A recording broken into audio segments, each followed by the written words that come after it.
Art should be free to be beautiful if the artist creating it desires it to be in that realm. To arbitrarily exclude beauty as a means to fight against any particular hegemonic system is to limit art's boundaries. As you can see, I'm a firm believer that art needs to be absolutely free from dogma. I do have my own bias in what I consider to be important in art. I think that art needs to be intelligent, beautiful, with resonance and wonder, qualities that are in many ways not easily translatable into verbal or written language. But this is my assessment, and I think it is important for each individual to come to their own conclusions concerning the Frankfurt School-based theorists. I recommend that artists should read the essay written by Brian Boyd in the September 1st, 2006 issue of in the American Scholar, titled Getting It All Wrong. With my background in biology, medicine, and philosophy, I found that the idea that the concept was more important than its actual execution by the hand to have many problems. First of all, it is a regressive philosophical idea that the mind and the body are separate entities. The philosophy of separation of mind and body was espoused by René Descartes in the 16th century. As a physician and biologist, I knew that the hand was the brain and not a separate entity as continually used in the conceptual world. The hand is the mind.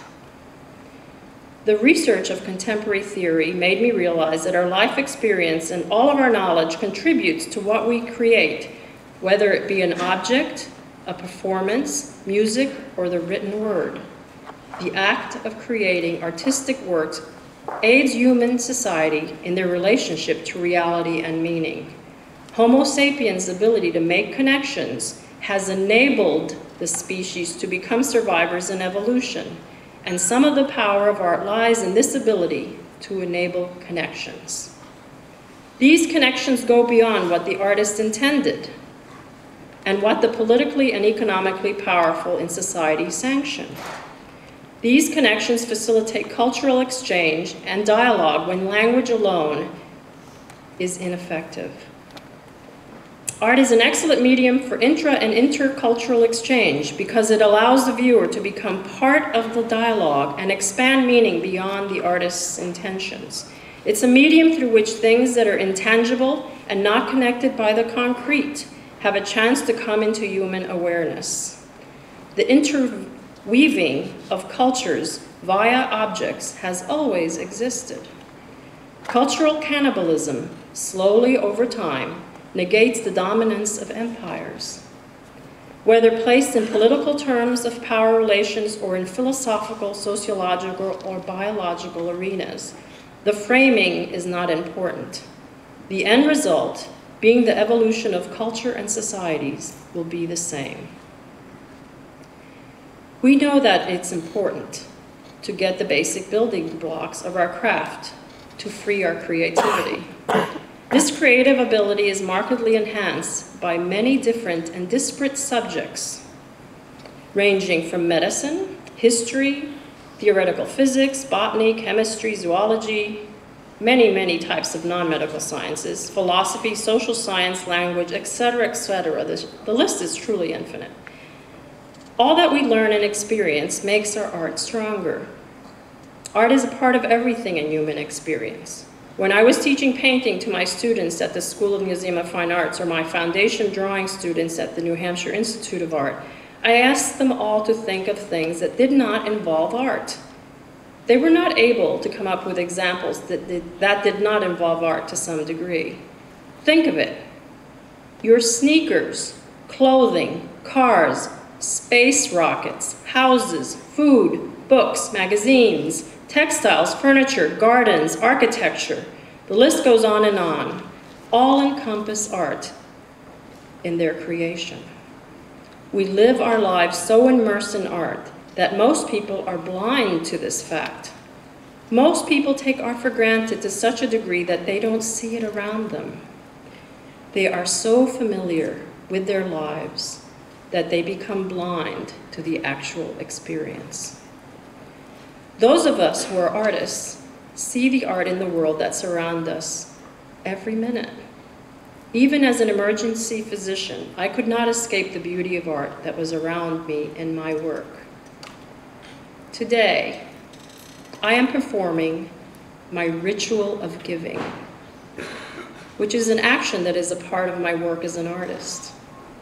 I hope that out of all the things that I say, if only one will resonate with you and add richness in your life, then I will be happy to have given that one gift to you. Any knowledge that strengthens self-determination or expands our horizons is the ultimate gift. You have started a new journey today, and each day in your life has the potential to give you an added pearl of wisdom. Experience and knowledge will make your work stronger. Self-knowledge is something that will give you added strength in life as well as your work. Understanding on how and why you feel a certain way will make you better able to deal with the many opinions and experiences that will come your way. Understanding that what is essentially important and what is merely trivial is a goal that you should embrace. As artists, we are all more sensitive to the world around us in varying ways. We use this added perceptive advantage with eyes fully open. Sometimes some of us take it in way too much and allow the energy of our emotional responses to work against us. I want to talk about what I call the self-fulfilling prophecy. I first learned of it at age 17 when someone gave me a very interesting book to read entitled Creative and Critical Thinking. The self-fulfilling prophecy is a very powerful and proven phenomenon that can be used positively or negatively. We all need to be aware of it as individuals and as citizens of a democratic society. It is one of the factors which I believe gave me the strength to succeed. If you believe something to be true, then it has a great possibility of becoming so. It means that things that are within the realm of reason and common sense that you believe in can become real. If you believe you will fail, then that belief is likely to make it happen. When I was 18 years old, I was working as a waitress in the Orlando airport. I overheard the owner of the restaurant and his manager discussing me. They were amused that I went around saying that I planned to become a physician.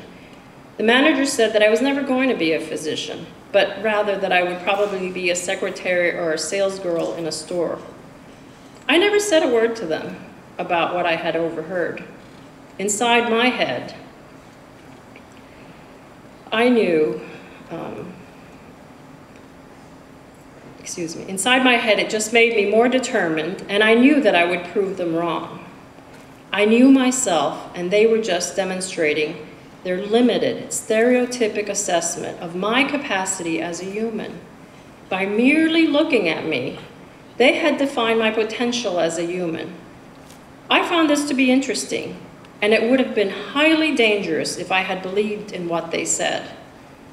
If I had internalized what they said, I would have cheated myself out of my potential. This happens to many people whose family, acquaintances, or strangers project what they think they are or should be, and we absorb these proclamations as if they were the truth. As artists, we must have great inner strength to continually believe in ourselves and our work if we are able to succeed in life's journey. There will be many opinions in our journey about our work. Knowing about the self-fulfilling prophecy can become an asset in your life. Understanding its implications can help you to succeed. Be aware that the self-fulfilling prophecy has been used for decades extensively by political manipulators to get the public to believe in things that are outright lies. We must always be critical thinkers to maintain our democracy, otherwise we will lose it to cunning manipulators in their obsession with acquisition of power. What else do I need to tell you? Don't wait to be discovered as an artist. This will undoubtedly result in your not being known. Learn how to empower yourself as a person. That is one of the reasons I started a gallery, to exhibit the works of many artists. I realized that to complain about the unpredictable world of art and its incessantly to my family was not going to get me anywhere. This, coupled with my belief that we must find ways to contribute to society, empowered and energized me to take a risk and open an art gallery in Boston. Thus, NKG, or NK Gallery, was born in the fall of 2009 and opened in February 2010. The art world can be brutally competitive, so you must find ways to empower yourself and continue to make work even if you are the only one that sees the significance in it. Find ways to have more control of your destiny. Waiting to be discovered and understood will get you nowhere.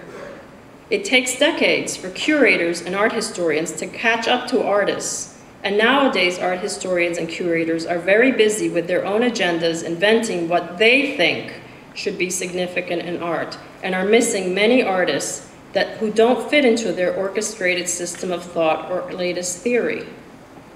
Consider being a writer about art.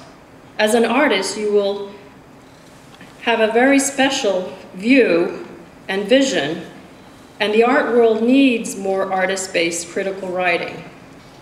As an artist, you know that art is important. Without the arts, we would be in an extremely concrete and dull society. We are freed by our artistic imaginations to think outside of the concrete. The arts nurture our abstract thought. The impossible becomes the tangible, for to imagine the impossible is to come closer to making it real. What may be difficult to express by words becomes infinite with possibilities via art. We must lose our fear of failure to be successful. There are two approaches to achievement in life. One is what I call perfectionism, and the other is what I call excellence. One has to be willing to risk failure when one makes objects or does other things in life that are not formulaic. The person who wants to be perfect will not risk failure, so the price they pay is never achieving beyond the predictable. They will only do that in which they are guaranteed to succeed, so doing new things that they can't understand or fully control will be avoided. The person who wishes to gain excellence will take risks to learn more on how to improve, sometimes learning from the failure in their process, gaining insight into a different path that ultimately may lead to a greater discovery or ability. Most successful people have had failure in their lives. Learning how to deal with failure also gives you strength to cope with unexpected circumstances. Strive to be excellent, but don't fall into the trap of perfectionism. Don't hypocritically pontificate with your art.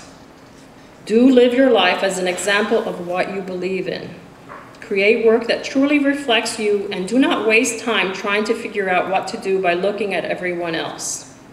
Don't make work because you think a particular curator or critic will promote you. You should be aware of the contemporary art world, know all the ideas and theories, enough to place them in perspective, but don't become a lemming running after fame and recognition. You will lose the power of your work if you do this. We are going through hard times as individuals, as a community, and as a nation. We can't give up. Giving up is always much easier in the short run. It is always much easier to see why things cannot be done. It is always easier to spend the time rationalizing an outcome rather than changing it. In the long run of life, it is always best never to give up. You may surprise yourself at how many times this attitude will benefit you. And now one last word that I think is very important. How do we make the world a better place? What does the world need? If you become the person that you really wish to be, then you will be happy. The world needs happy people to make it a better place for themselves and for all of those around them. Thank you.